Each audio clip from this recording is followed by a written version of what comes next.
Good evening, good evening. Welcome, I'm Tony Marks. I'm the president of the New York Public Library, and it's wonderful to have you all here.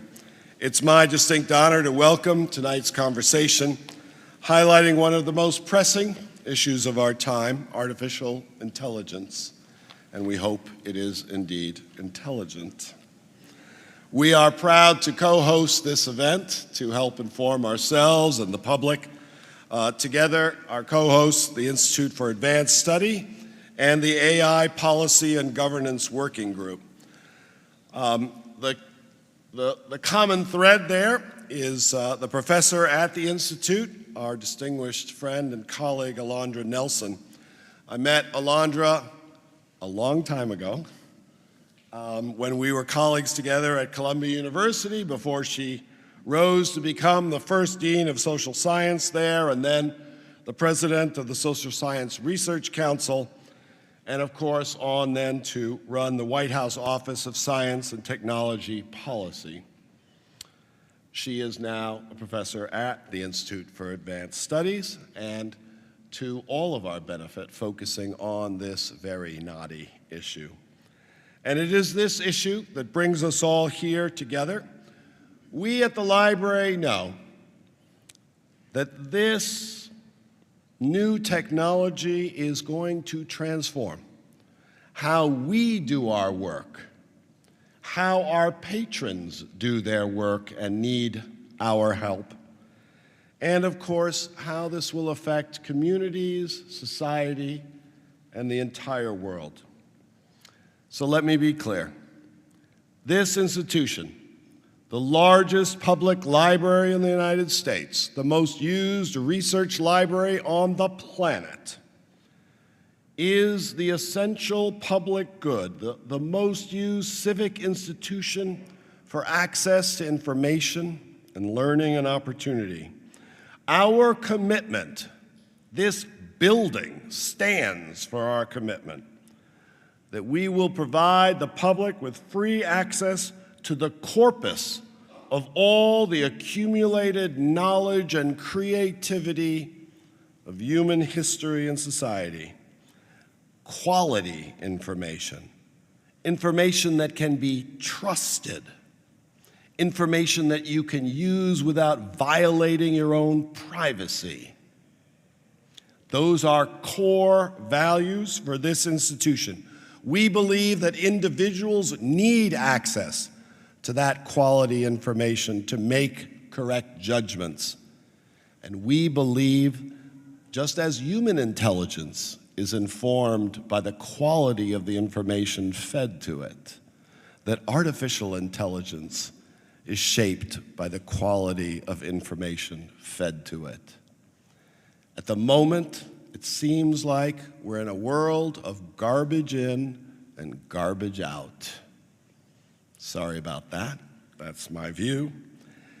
And it is not clear that the commercial interests that control the AI space share our primary commitment to truth, to trustworthiness, to quality information. Here at the library, we're trying to figure out what our role is in ensuring a future that enables that access not only for individuals, for the world at large, and for the artificial intelligence that is going to shape that world, for better or for worse. So lots to discuss tonight. We want you to be part of that conversation, so we'll have time for questions at the end. You will find cards at your seat, maybe even little pencils, I don't know. Colleagues will come around and collect that. For those of you who are watching online, you can submit your questions or in the chat or email at publicprograms, one word, publicprograms@nypl.org. Tonight's event is part of our distinguished Live from NYPL series, made possible by the continuing generosity of Celeste Bartos, Manaz Ispahani Bartos, and Adam Bartos. And to start us off tonight, I'm going to ask to join me at the stage David Nirenberg, one of the world's great medievalists and intellectual historians, a distinguished faculty member at the University of Chicago.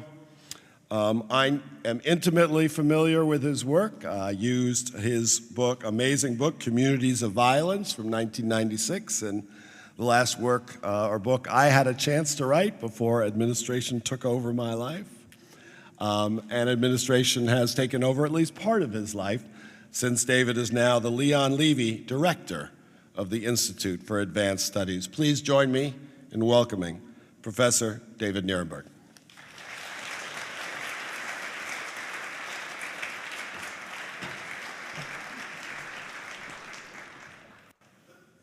Thank you. It's such an honor to be here at this storied institution that has done so much for the transmission of knowledge in the world, alongside its leader, Tony Marks, and with my colleague, Alondra Nelson, and her distinguished collaborators. Today, we're bringing you Building the World We Want, AI and Global Governance, a discussion on the transnational impacts of artificial intelligence and the need for global collaboration, and it's presented in partnership with the Institute for Advanced Study and the AI Policy and Governance Working Group. So the topic may sound technical, but all of us have something at stake in this work. And I want to make the point, or try and make the point, by comparison with an earlier moment in the history of technology and in the history of the Institute. Many of you know that Robert Oppenheimer directed the Los Alamos Laboratory, the successful American effort to build an atomic bomb. And if you've seen the movie, you also know that he then spent 20 years as director of the Institute for Advanced Study, which was then home, as it is today, to some of the world's leading scholars. Oppenheimer, I think, provides a very powerful allegory for the present, and I'm not original in saying that. I think that's why Christopher Nolan made the movie, because we're in a world that is once again worried that a new technology threatens the future of humanity. How can we ensure that the new technologies work for rather than against the values and interests of humanity? So at the Institute, Oppenheimer, Albert Einstein, John von Neumann, and other Institute faculty channeled much of their effort towards what AI researchers today call the alignment problem. How to make sure our discoveries serve us instead of destroying us. And their approaches to this increasingly pressing problem remain instructive. So I'm just going to give you two examples. Von Neumann focused on applying the power of mathematical logic, taking insights from games of strategy and applying them to economics and war planning. Today, descendants of the game theory he invented, running on von Neumann computing architecture, which he also invented at the Institute for Advanced Study, are applied not only to our nuclear strategy, but to many parts of our political, economic, and social lives. This is one approach to alignment. Humanity survives technology through more technology, and it's the researcher's role to maximize progress. Oppenheimer, as director, agreed that technological progress was important, and he supported von Neumann's work. As a director, I know you have to support everybody's work. But as an intellect, he also thought that this approach was not enough. Just one quote that he made in 1959, which I think still resonates.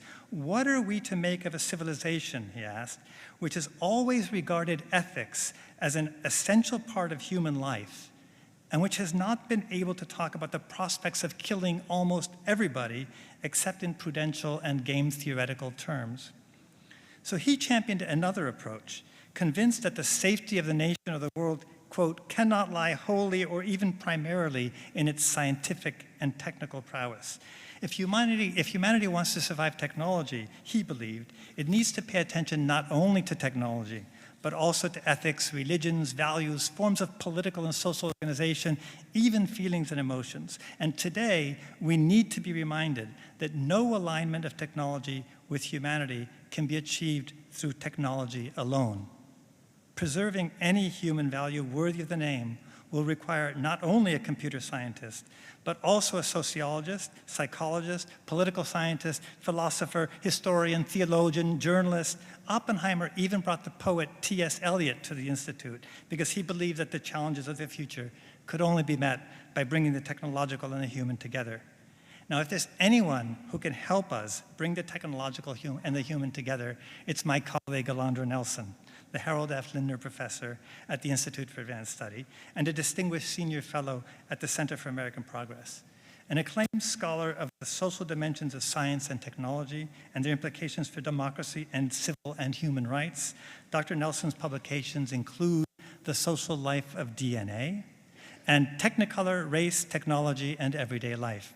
She's a former Deputy Assistant to President Joe Biden, and she served as Acting Director and Principal Deputy Director for Science and Society of the White House Office of Science and Technology Policy. She was the first person to serve in that latter role, bringing a social science perspective to bear on federal science and technology strategy and policy.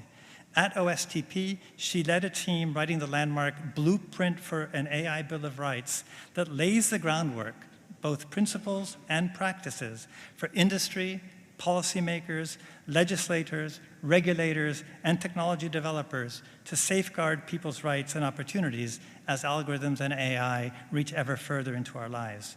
Including her in its international list of 10 people who shaped science in 2022, Nature said of Dr. Nelson's White House tenure, "This social scientist made strides for equity, integrity, and open access." She has since received many honors, including being named to the inaugural Times list of the 100 people most influential in AI. So there's a lot more to say about Alondra Nelson and the strides she is making, but I don't want to delay further the main event. So please join me in welcoming Alondra Nelson, who will introduce.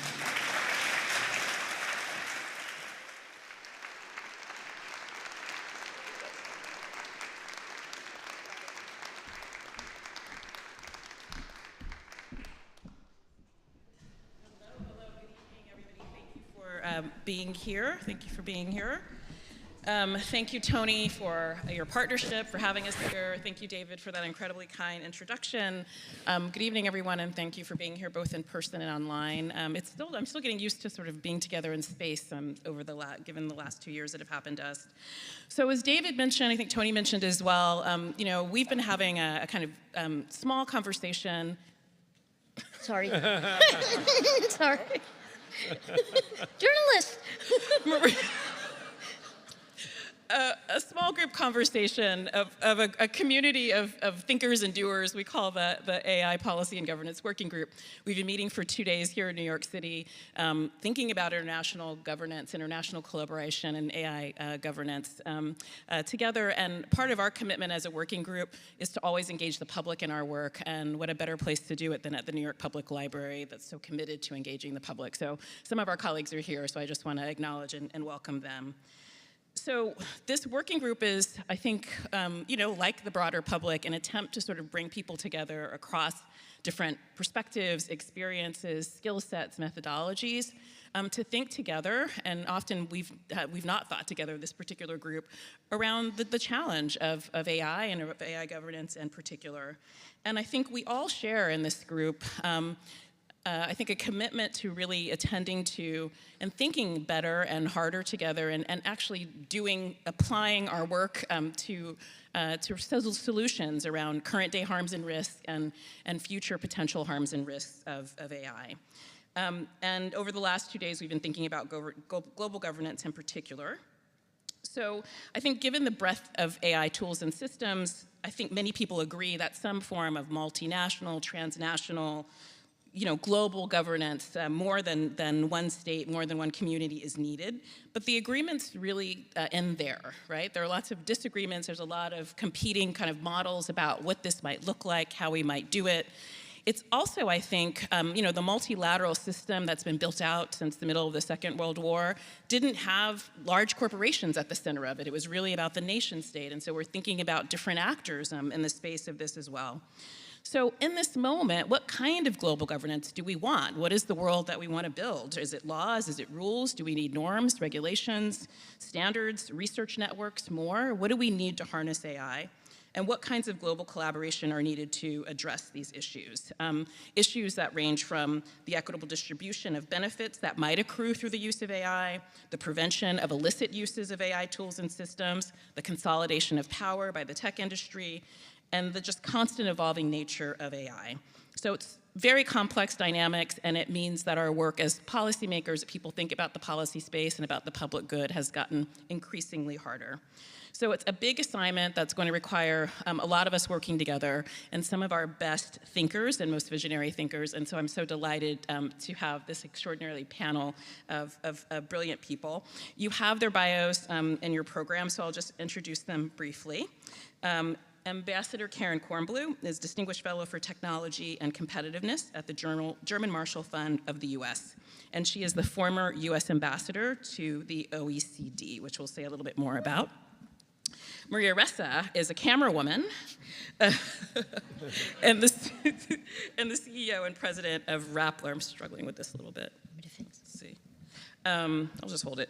And the 2021 Nobel Peace Prize laureate. We're so delighted to have her.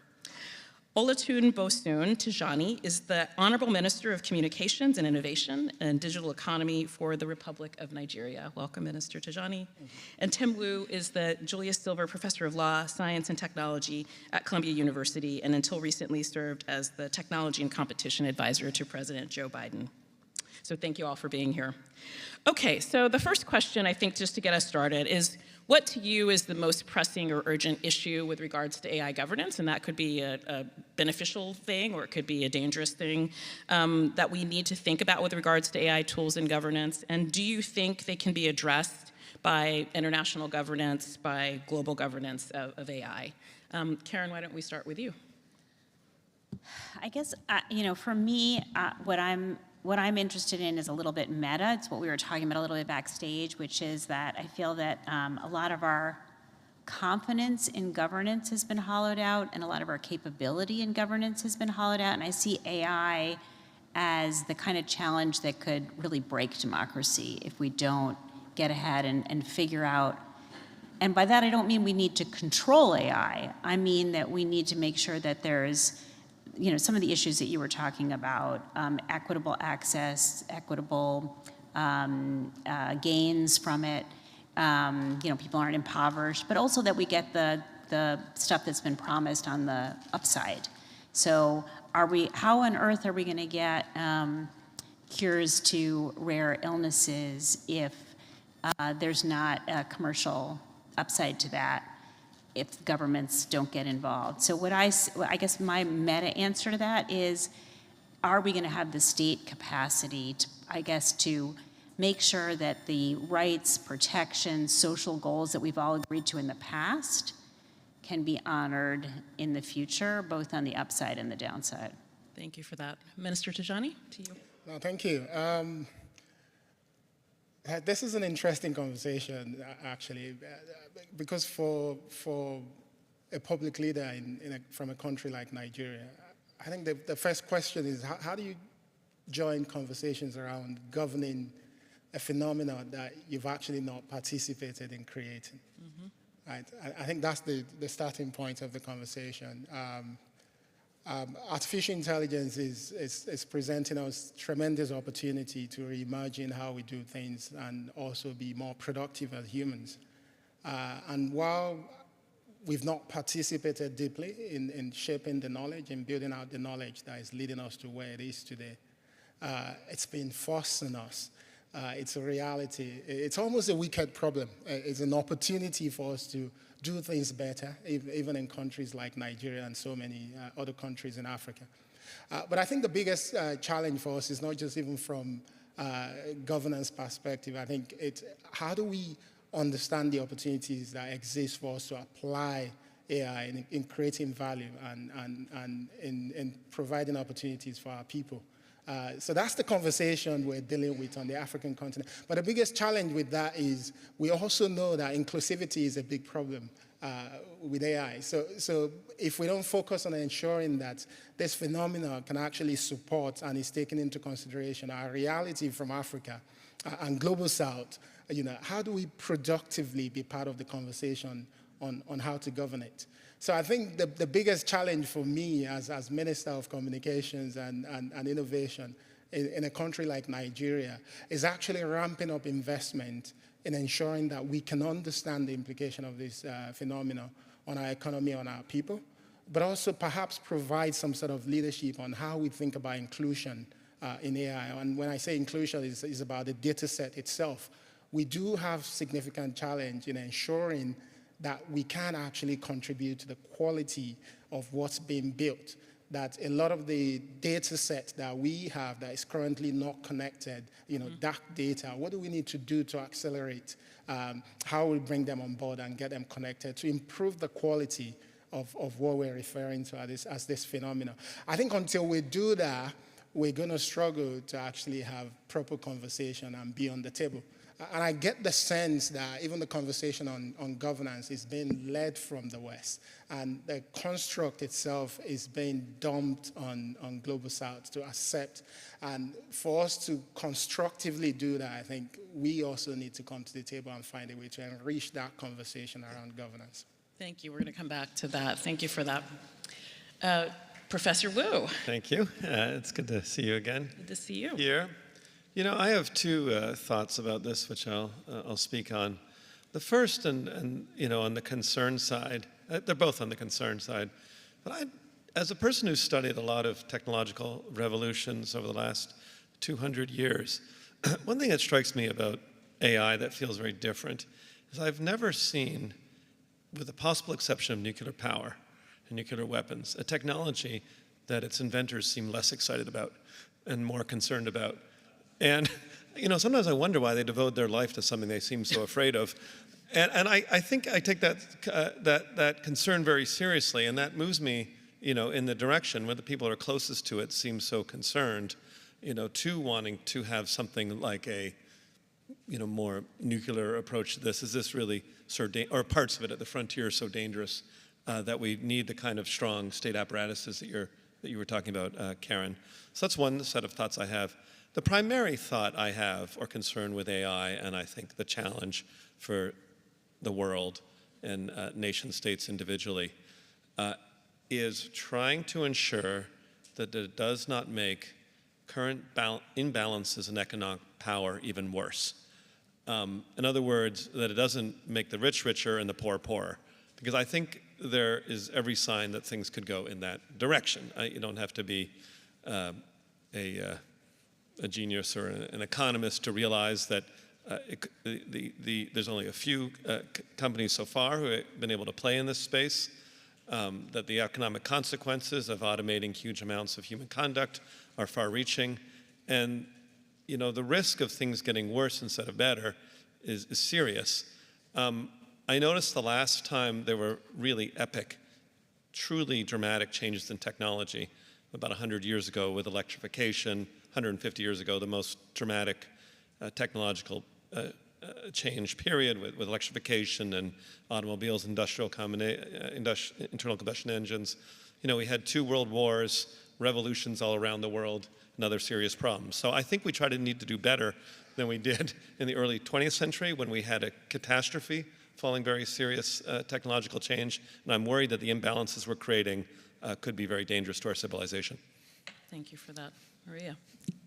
I'll pull bits and pieces of what the minister said. We're in the global south. How do we be part of the discussion? Well, in 2016, I was in Mountain View and I just said, these 90 hate messages per hour, they are coming, they're with us right now, but they're coming for you. I think what is happening to us has now happened to you. It has worsened. So that's the first step. So our voice at the table is, this is what's going to happen to you. It actually already has. So that's the first. I think the second thing is, in terms of the imbalance, that's already also happened, right? Are we going to make it better? The biggest problems.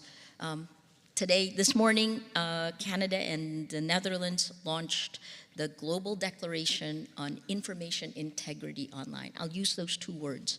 27 nations signed up. Information integrity. I mean, in December of 2021 at the Nobel lecture, I kept saying 3 sentences over and over that, if you have no facts, and we have no facts because as early as 2018, the social media platforms, and this is only the first iteration of AI, right? Machine learning into AI that pulls up algorithms and patterns and trends on social media. Lies spread 6 times faster than facts. That's an MIT study from 2018 with Elon Musk. We know that that's gotten worse. But I'd love to see this study. So if lies spread faster than facts, without facts, you can't have truth. Without truth, you can't have trust. Without these three, we have no shared reality. We can't have democracy. And then if you have no facts, how do you have integrity of elections? And I think the last part of this is will, individual will and agency. And that is the exploitation, and this is still the first impact of AI, the exploitation of what was once used for advertising and marketing by geopolitical power. And that is all before generative AI was rolled out in November of 2022. So, wow, talk about bleak. It isn't all bleak, because of course your work shows it's not all bleak, but those, I think, are the greatest dangers. If we have no facts, lies spread faster. Do you tell your kids, lie all the time and I'm going to keep rewarding you? That's our incentive structure today. Thank you for that. So, you know, it isn't, we hope it's not all bleak, who knows? But I think some, glimmers of possibility and hope and things that people have addressed have been organizations like the OECD, which is the Organization for Economic Cooperation and Development. It's an UN body that has 38 member countries that in 2019 released principles around AI that were later endorsed by the G7, later endorsed by the G20. So there's a kind of growing conversation, but still not significantly inclusive around, what we need to do and think about here. So, Karen, I would love your reflections as the U.S. ambassador to the OECD. I mean, is this the kind of cornerstone of a global governance regime for us? And you work just in tech policy more generally. Do you feel optimistic about the OECD in this space, or do you suggest other things for us? Oh, optimism, there's a big word. Let me come back to that and also to Tim's point. So the OECD is really interesting. It's actually not a UN agency, which is what makes it so interesting. Because if you're a UN agency, you include everybody. And I think the OECD fell out of favor for a while as the G20 became the hot game in town because it was just the biggest. The G20 was the biggest. And I think as this contest between authoritarian countries and democracies has taken hold, the US and others have turned more towards the OECD as a place where like-minded countries gather. Now it's also the rich man's club. And so that's, the upside is also the downside. It's like-minded countries, but it's a little too exclusive. Now the OECD is working to change that. It's now 38 countries. It was 34 when I was there. It includes a bunch of South American countries. There's 6 new countries now in process to join the OECD, including Peru, Argentina, Brazil, really interesting. And now Indonesia has expressed interest in joining, which is fascinating. Now, it still doesn't have an India. So it can never be the solution, but it's a really interesting place to start to build some scaffolding. And that's how I would think about it. So when the oil embargo hit, Henry Kissinger actually turned to the treaty organization of the OECD to create an organization under it called the International Energy Agency. And the International Energy Agency is where countries, like-minded countries, come to share data about forecasts of energy. It's become a great source of information about the energy transition. It's where countries coordinate releases from the Strategic Petroleum Reserve. The OECD was also the scaffolding for FATF, the Financial Action Task Force, where we go to combat money laundering. So I think the idea is that the OECD can incubate a bunch of ideas. As you said, they incubated the principles, the definitions, the taxonomy that are really behind the NIST, the National Institute of Science and Technology's risk framework, which is the US standard setting organization, and their risk framework has been praised by everybody. That comes a little bit out of what the OECD had done. In a way, the EU's risk framework is a child of that approach. The G7, which is the 7 big democratic countries coming out of World War II, those countries now have a process led by Japan called the Hiroshima process, which is supposed to produce some kind of code by the end of the year. It looks like they're looking towards the OECD to be the ones that sort of own that and keep it going. And so you could see, as you were sort of suggesting, a process where it's at the OECD and then it goes to the G20 And there's another organization at the OECD called the Global Partnership on AI that has many more members, including African members. And so you could see the term that's used is socialized, that a global governance approach gets to be socialized. And then what I would hope is that out of that comes some kind of more structured, more permanent organization, more akin to something like the International Energy Agency, but much, much, much more inclusive. And I just want to take a step back, because whatever happens in a global setting or in a multilateral setting, that's not going to be much more than principles. You can, I mean, at the OECD, you can say, well, you can only join if. But you're not, after they join, there's no enforcement mechanism. There's what they call name and shame. You know, if it's a really tough rule, they can embarrass you if you're not following it. So really, these are principles, recommendations that countries have to implement on their own. And that's where I get back to this issue of, do our countries have the capacity to do that? And, you know, I'm fighting with myself every day to be optimistic, to use your term. And I think back to the dawn of the digital age. So I was at the Federal Communications Commission, and there were a lot of things that were done then that I don't think of as big government. I think of some of them as smart government. So the mobile telephony was not a thing until regulators decided to free up spectrum. And I was looking at an early consulting report that said by the year 2000, there'll be 900,000 users of mobile phones. That was 1% of what we saw instead. Now, and we created, I was just telling you about this, being in a library makes me think we created this program called the E-rate, where we took some funding, $2 billion a year, and put it towards connecting schools and libraries. So it's that kind of, to equitably, you know, there used to not be telephones in classrooms. There was one telephone in a school, and now there's internet in classrooms. So I think those kinds of creative approaches have to be, they require state capacity. And so at a multilateral organization, we can hope that we get some agreement on definitions, on principles, on what's okay, what's not okay. The enforcement's going to be really hard. And I think another piece of it, another piece of the enforcement may have to eventually be getting at what Tim was suggesting. If we, for some of the really outside the box, frightening risks, the kinds of things that we think of as akin to atomic risks, we're going to need things like inspections. And that's a whole nother scaffolding that we're going to need to put in place. So there's a lot to unpack there, but I think the OECD could be a starting place. Thank you for that.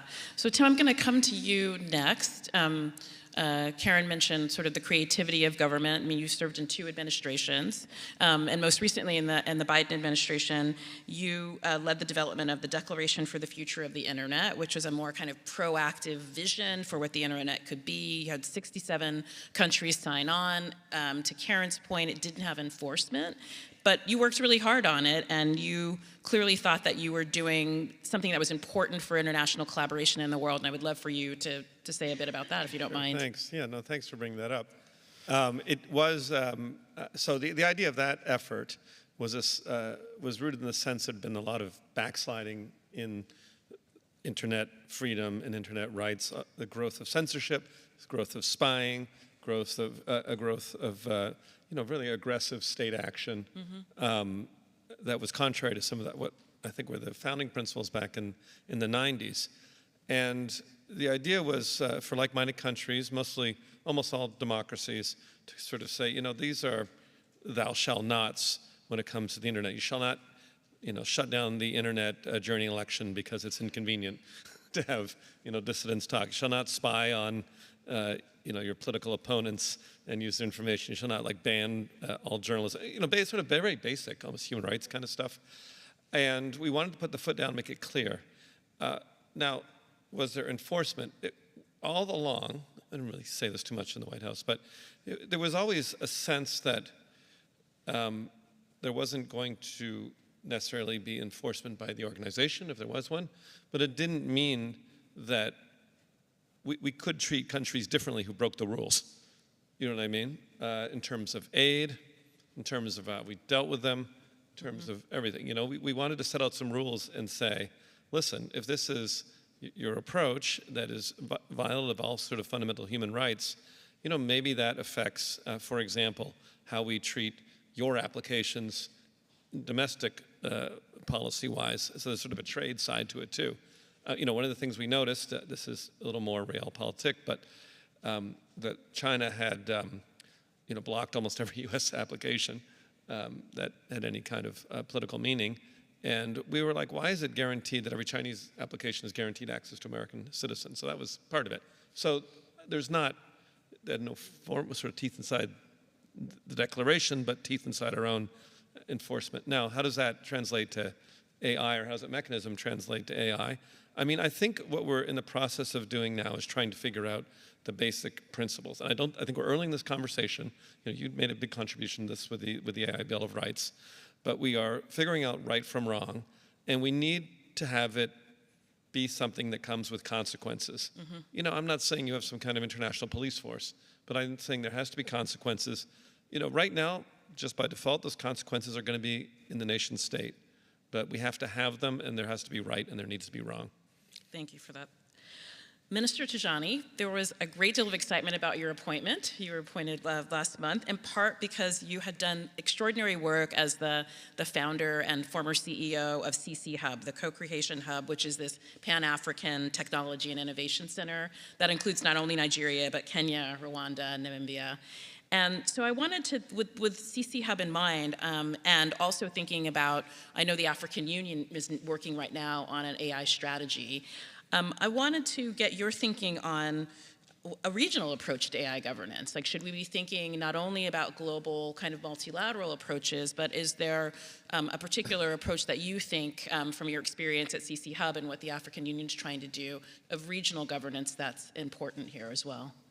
No, absolutely. I think that tremendous value in taking a regional approach, thinking through collectively, you know, how we might create the right principles for how we exploit, the technology.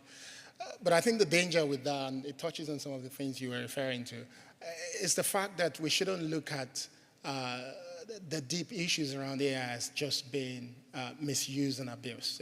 It's obviously one of the biggest issues. I think for countries like Nigeria and Global South, the biggest issue is actually what are we going to do with this amazing technology? Are we going to get the opportunity to use it to uplift our people and our economies equally at almost the same pace as the West? I think that's something we need to think about.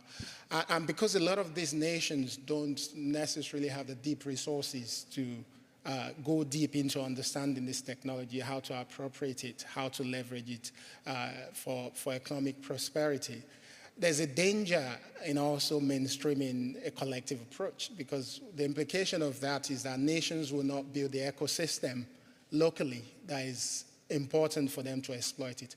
Of course, we live in a connected world where Nigeria can easily leverage knowledge from all over the world.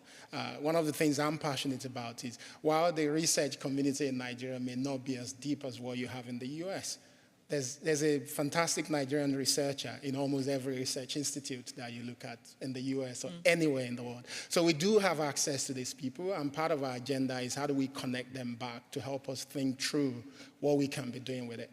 But we don't want to be lazy about the fact that there's an African approach to artificial intelligence, which means the Nigerian government or Nigerian people are also not paying attention to the fact that Nigeria is not South Africa. And what do we need to be doing? How do we strengthen connectivity in Nigeria, for instance, to ensure everyone can have equal access to it? How do we improve the quality of our data sets so that we can actually contribute to enriching the quality of outcomes that we're getting from this technology as well? What's going to be our contribution to this phenomenon?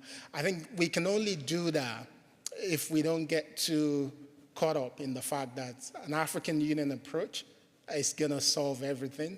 And because we do have other urgent issues, poverty is always a wicked problem because we're battling with that. Then there's something called artificial intelligence. I'm being attacked on Twitter every day by my people. How is AI a priority for Nigeria? But I look at my people and I say, if we don't do something about it, by the time we're done solving our problems today, we'll have another problem to deal with. The requirement of building an inclusive society is constantly shifting. Yes. And phenomena like these are making it a lot more difficult. So I'm for a collective approach, but I think collective approaches should also encourage that nations are actually looking inward and building the ecosystem to allow the technology to thrive appropriately internally. Great, thank you for that. So we're going to go to questions shortly, to Q&A shortly, but Maria, you're a journalist, a freedom fighter. You have closely followed and experienced the impacts of algorithmically amplified news. You spoke about it at the beginning. You've argued that we're at a dangerous inflection point in our public discourse and our democratic discourse, and that we're going to need more than our kind of conventional, typical ways of thinking about policy or thinking about activism. So do these kind of heightened stakes that you laid out earlier on in the conversation make you more optimistic about, there's the word again, Karen, global policy mechanisms, or about global advocacy less so, or what other approaches should we consider? I don't know how to begin with that one. No, I think after generative AI was rolled out in November 2022, and we looked at the, we still haven't solved any of the harms of the first generation, right? It's still there. And what we saw is that the companies that did it changed their names. And then Twitter to X, Facebook to Meta, TikTok is TikTok, but they came in. Generative AI, and look at this, right? Like the Screen Actors Guild goes on strike, but news organizations, we keep going, but all of ours, everything we've published, everything you've published has already been sucked up. If it is, what happens? I guess, I have to be optimistic because we're living now, and what we do today will matter, will make it better. But two things. One is transparency, demanding greater transparency on the data. So for generative AI, let's move there, right? We know as far as GPT-2, that they were at 1.5 billion parameters, meaning, the power is in word for word, 1.5 billion. And then the GPT-3, it's 175 billion. So 1.5 to 175. Generative AI is exponential. So if we don't stop at this second, it's going to be far worse than the first time we worked with AI, humanity touched AI. And then GPT-4, so if we're at 175 parameters, our brains can't do that. GPT-4, OpenAI didn't want to actually tell you what was in it or even the parameters. It's anywhere from 1 trillion to 100 trillion. What that means is that any of the harms now will go off the scale before we get to it. So the two words are transparency for the old AI, machine learning AI algorithms, transparency of the social harms of the data flow, which the EU's Digital Services Act promises, real-time data. So we look at patterns, which is exactly what generative AI pulls up, but it hallucinates. That's the tech word. It lies. You don't know whether it's true or not, right?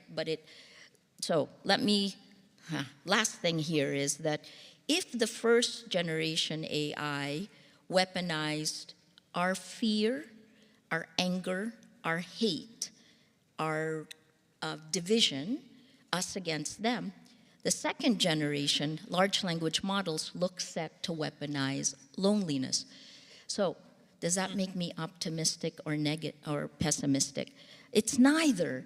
This is the time, right?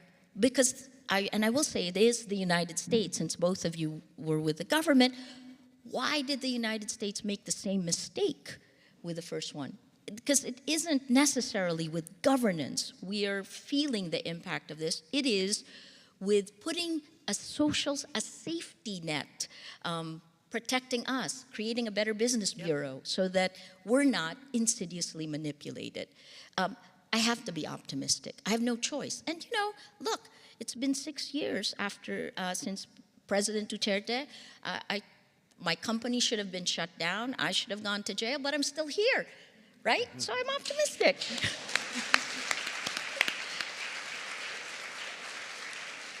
We need you. We need you. We're glad you're still here. So we got quite a few questions here. Just jump in, whoever wants to answer them. So there's a wide chasm between AI engineers and everyone else, policymakers, academics, historians, et cetera. If I were to probably interview an engineer, they likely wouldn't be thinking about the issues discussed here. How can we close the chasm? Bring the engineers to the table. I think this is one of the biggest problems, right? Yeah. BIPOC engineers, okay. BIPOC. Well, yes, but the problem is that here we are, right? This is actually an engineering problem, right? Like, look at the building code for where we, at the New York Public Library, this was built in 1901. There were building codes. There are no building codes for software. There's no ethics for software. The gatekeepers to this right now, right, like you have two in the United States, two government agencies, but they don't necessarily look at what the software does to us. And then when Apple, if you build an app and you send it to Apple, they're a gatekeeper. It takes normally 2 weeks before they approve the app, but they don't look at it for safety.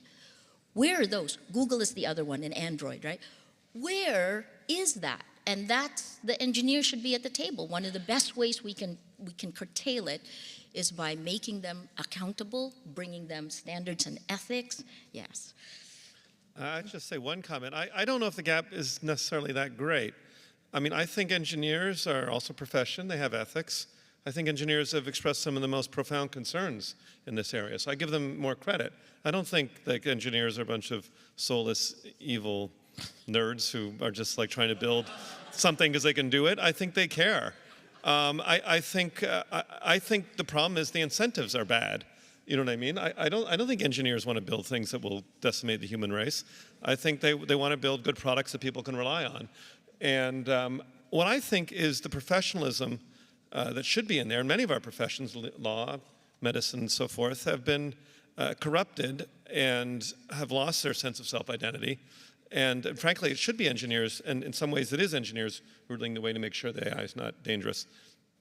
I just want to add one thing, picking up on what the minister is saying. There are a lot of great uses of AI, and I think a lot of engineers are excited about what it can do, not just for productivity, but in healthcare and in agriculture. And there aren't always going to be, those aren't always going to be the highest profit-making endeavors. Yep.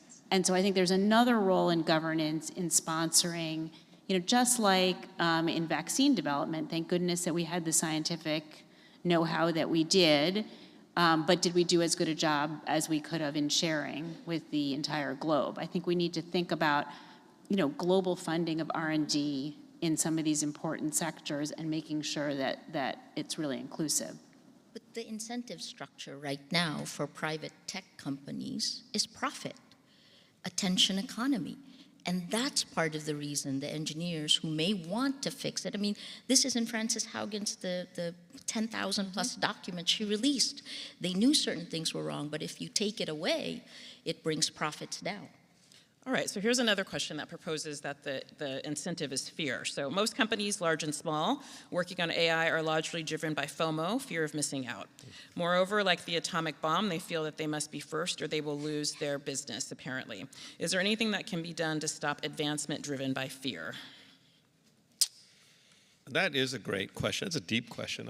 Whoever wrote that is thinking hard about corporate, because sometimes it is even worse than just wanting to profit. It's just this horrendous fear you're going to be left behind, and therefore you're doing, things that are unethical or wrong, or, but you feel this sort of pressure. You got to do it. Like doctors who spend 10 minutes with a patient instead of an hour because they're afraid they're going to, get in trouble from their private equity owners. So I think that's getting deeply into the problem here, and I think, there is it comes back to the beginning where I said, it's extraordinary how many people are, less excited about what the prospects for AI are than I would think, slightly in contradiction to what we said earlier. And I go back to the idea that the norms that some of these very sensitive technologies need stronger professional norms where we're not just driven by a race to get ahead or the idea companies can be lost. I agree, Google's done all kinds of trying to incorporate everything into every product, and it's a very unhealthy dynamic. I guess I'm agreeing with the question as opposed to solving it. Yeah. That's good. Yeah. Quick, on that one is if you make the companies or the engineer accountable for what they build, right? In the same way, do you treat, again, do you treat them as publishers or as tech? Do you reform or revoke Section 230? What do you do for large language models and copyright, right? These are all things, the releases came out, but there's no accountability for the harms. And I think the minute the impunity stops, you'll see things getting better quickly. All right, couple of questions on China. So let's see if folks want to, any effective AI global governance regime will have to involve China. What prospects do you see for involving China given the deteriorating US-China relationship? And a second, how does AI figure into our national defense, and how are we positioned with respect to China and Russia? Anybody want to take those? No one's jumping up to the microphone, huh? I'll say a little bit about that. I mean, I think a lot of folks in the U.S. Who are very gloom and doom about our technological competitive stance are pleased that the U.S. is ahead in AI. And I think a lot of the export controls and other measures that we've seen come out of the Biden administration are intent on keeping that lead because we see a more aggressive China from the U.S. point of view. I think it's really important. I think there's this balancing act, obviously, between competing but not getting into a standoff that we can't have another Cold War.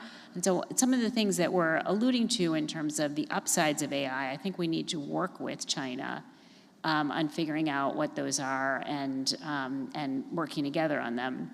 But at the same time, we are using it in our military uses. They are using it in military uses. And so we, much as we want to think about the rosiest scenarios, we're obviously also going to have to deal with making sure that we have man in the middle in military uses so two drones talking to their robot masters don't start attacking each other and lead us into extinction. So I think that's where global governance has a role too. It's on the transparency and ethics side, but we have to think about and then I think the three buckets that I see us talking about are sort of the ethics, incentives, transparency, research, the upside, productivity, and then a third one has got to be in this worst case scenario, doom and gloom. How do we keep each other's from the most horrible extinctive uses of it? Extinctive, is that a word? Sure. Okay. It's in the library. I'll invent a new word. The tech has been part of information warfare, Yeah. right? And we've certainly seen this in our countries. And in our case, we've seen information operations from China. We've seen information operations from Russia. You certainly have seen them from Russia. So that's part of, I guess, we've talked about that. Geopolitical power is using information warfare. And that's helping determine the state of balance of the world. Russia invading Ukraine was preceded in 2014 with meta-narratives that were seeded, that were used to annex Crimea. And the same meta-narrative was used 8 years later for Putin to invade Ukraine itself. In the Philippines, I mean, let me just tweet this stuff because there's so many and we don't have that much time. But look, I sound so negative about tech, but I love tech. One thing I think that's so interesting about your trajectory is that you come to the place you are now by really engaging technology. I mean, that you were the founding of Rappler. You were early kind of adopter of social media technology, and so you had a kind of process of disenchantment, actually. Well, it's not. I know. So yes, absolutely, definitely, because I had the data. This is part of the way we were able to stand up to our government, right? Because the data showed we were being insidiously manipulated. But beyond that, look, if you pull Rappler up now, you'll see a black button on every article that will pull up GPT-4 that will summarize it in 3 bullet points, and we've limited it so that it is there.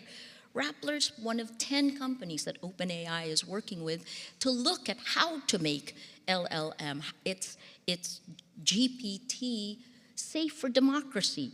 You have to be part of the discussion, and we don't have to be part of the global north in order to be part of it, but we have to embrace the tech. But we also need to call out the tech.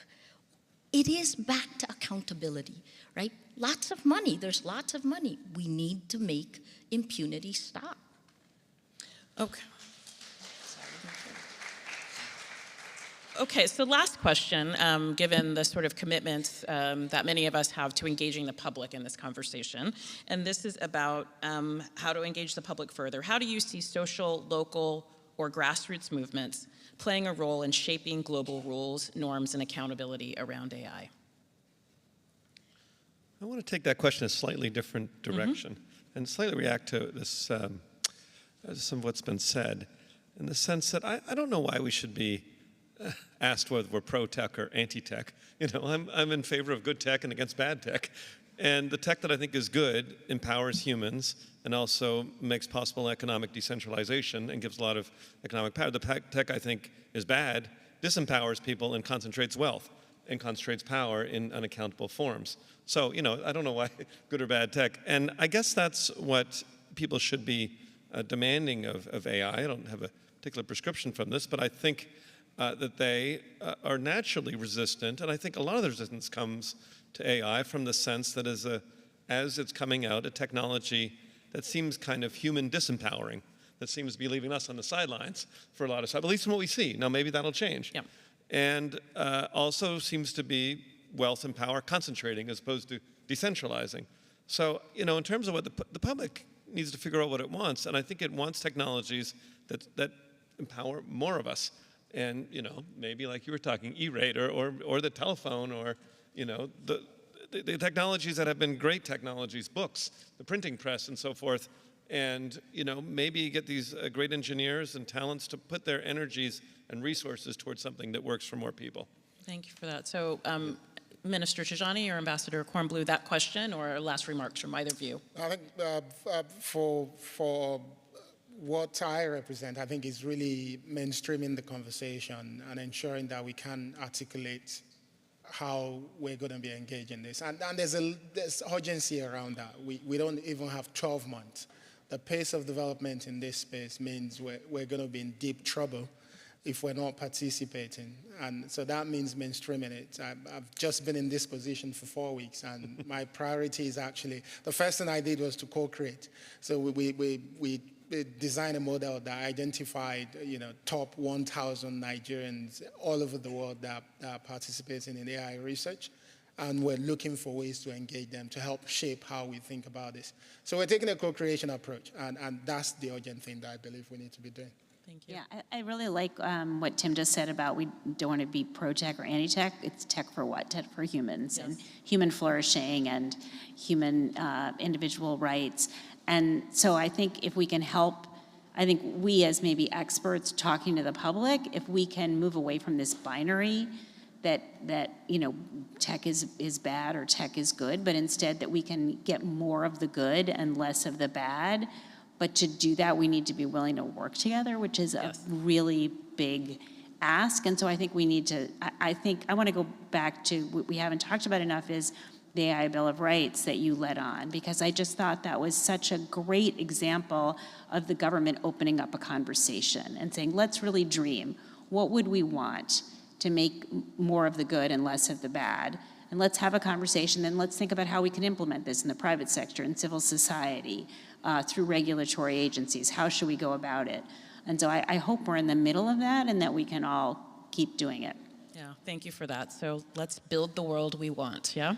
Thank you, Ambassador Kornbluh, Minister Tijani, Professor Wu, the great Nobel laureate Maria Ressa. Thank you for joining me.